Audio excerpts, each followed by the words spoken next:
What is it about you and ministers and clerics and priests, every time one opens Playboy magazine, there's some kind of debate going on in the letters section about some theological topic or other, and it's amazing how many ministers, people write in and say they think the magazine is important for the views it expresses and so on. We've even had to develop a special clerical rate because of the interest from Is that right? Yeah. I can imagine that with Playboy. Yeah. I picture a cleric somewhere in his study prizing the staples out of the... putting them I guess... Tell me about your church, Dick. I'm not affiliated with any particular church in my imagination there. I was going to join it, but it sounded pretty good. But there's quite a lot of interest in the magazine in those circles, isn't there? Well, with the Playboy philosophy, the editorial series that we started several years ago, we got more involved in a number of the social, sexual issues of the day, and this prompted a reaction, response, and interest from the clergy.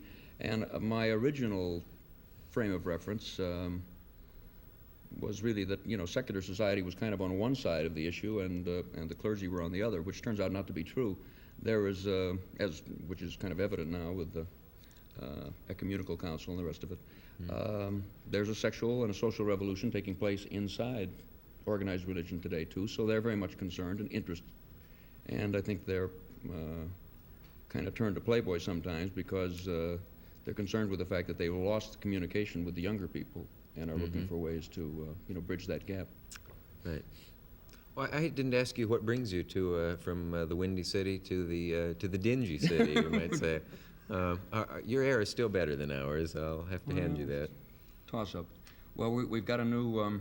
I'm hosting a new TV show called Playboy After Dark, late night variety show. Whew. It doesn't start here in a few days, does it? Yes. Son of a gun, it does. Oh, does it? Yeah.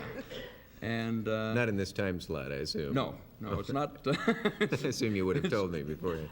After dark, yes. Yes, and it's a late night variety show with a little different kind of party format, like a party in my apartment, and we're hosting it, and I'm out publicizing it. I see.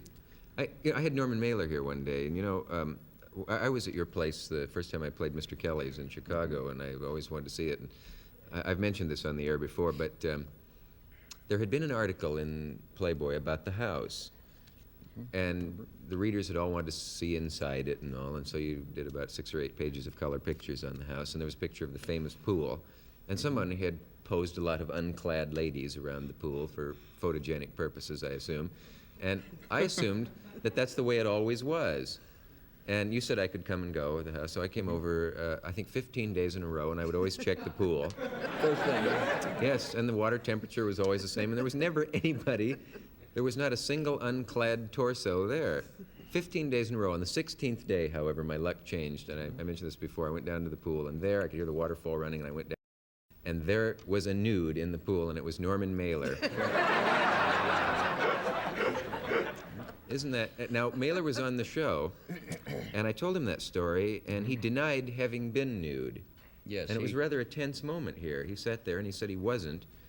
And the only way I could think of out of it was to say, well, do you realize how much talent it takes to appear nude when you're not? Later, he asked what kind of a person would think a person was nude who wasn't. And, I don't know who won this, if in fact it's a debate. He mentioned the debate to me afterwards. Yes, it's one of the great ones in our society. We'll be back after this. Maybe this audience would like to ask you some questions. We'll check and see. We'll be back.